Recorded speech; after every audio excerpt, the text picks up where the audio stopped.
Les péchés sont des vestiges de la Jahiliya. Les péchés sont des vestiges de la Jahiliya. Ils n'entraînent pas l'exclusion pour cause d'infidélité de son auteur, sauf pour le polythéisme, suivant les paroles du prophète. Il reste en toi des sentiments de la Jahiliya et de ces paroles de Dieu. Dieu ne pardonne pas qu'on lui associe d'autres divinités. Hormis cela, il pardonne à qui il veut. Coran 4.48. El Marour a dit, « Je rencontrai Abu Dar à Rabada, il portait le même vêtement que son serviteur.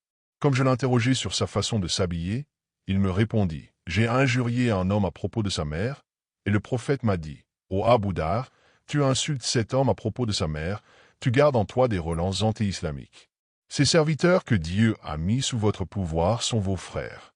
Celui qui a son frère à son service doit le nourrir de ce qu'il mange lui-même et le vêtir de la même façon. Ne leur imposez point ce qui est au-dessus de leurs forces et aux besoins, venez-leur en aide. Quand deux groupes de croyants se combattent. Si deux groupes de croyants se combattent, rétablissez la paix entre eux. Coran 49.9. Dans ce verset, Dieu a utilisé le terme de croyant. El-Hanaf ben Kaï a dit, « Je suis parti pour secourir cet homme. » Il s'agit de Ali ibn Abu Talib.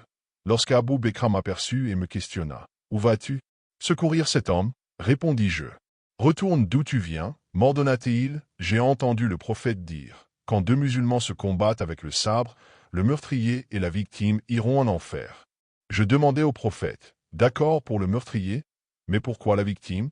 Ce dernier aussi voulait tuer son adversaire ?» Me répliqua-t-il. Il existe différents degrés de gravité dans les iniquités.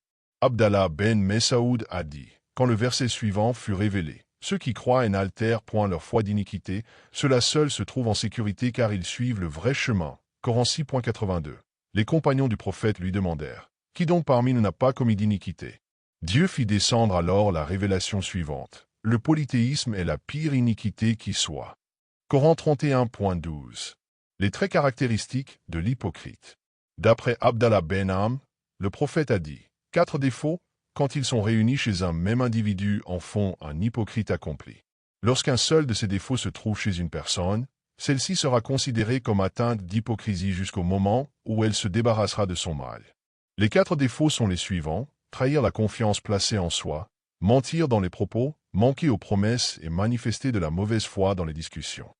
S'adonner aux prières durant la nuit du destin est un acte de foi.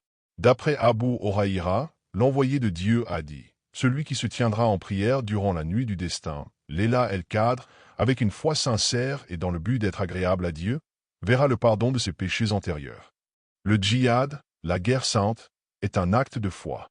D'après Abu Huraïra, le prophète a dit, « Dieu agréera celui qui partira en guerre afin de lui être agréable, avec le but de lui prouver sa foi, et démontrer son attachement vis-à-vis de ses envoyés.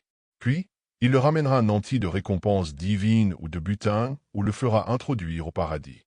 Si je ne ressentais de la compassion pour ma nation, je ne resterais pas ainsi à l'arrière des forces, car je voudrais être tué pour la gloire de Dieu, puis ressusciter pour être tué encore et revenir à la vie une nouvelle fois pour être tué. » Les prières surérogatoires durant le Ramadan sont un acte de foi.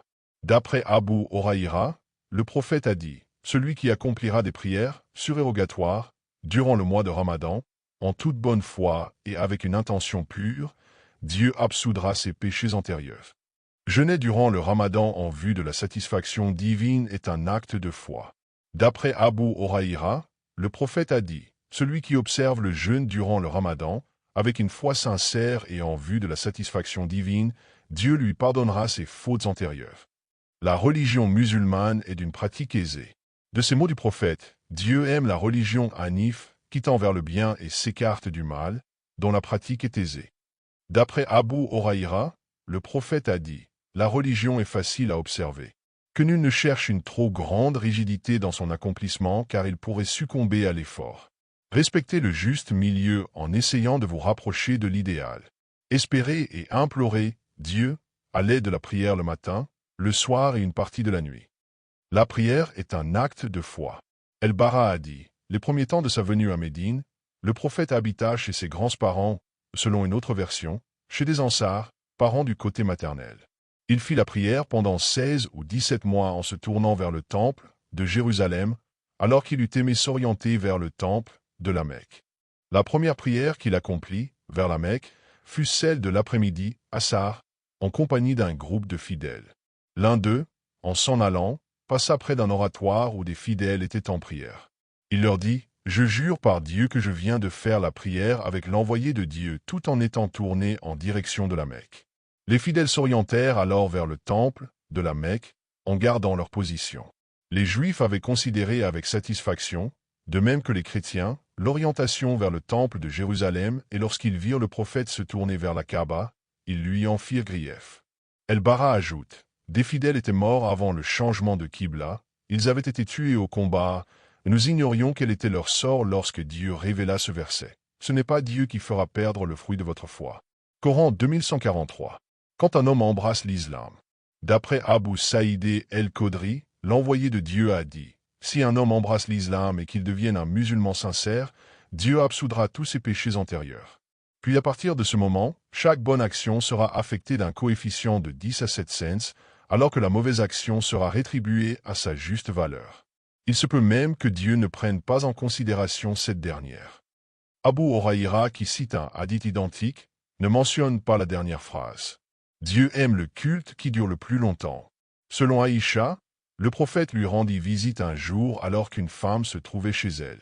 « Qui est-ce » demanda le prophète. « Une telle » répondit Aïcha qui se mit à détailler les prières que cette femme accomplissait. « Assez de faire plus qu'il n'est raisonnable, dit le prophète.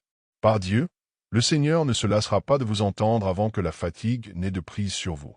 Le meilleur culte pour Dieu est celui pour lequel le fidèle persévère le plus longtemps.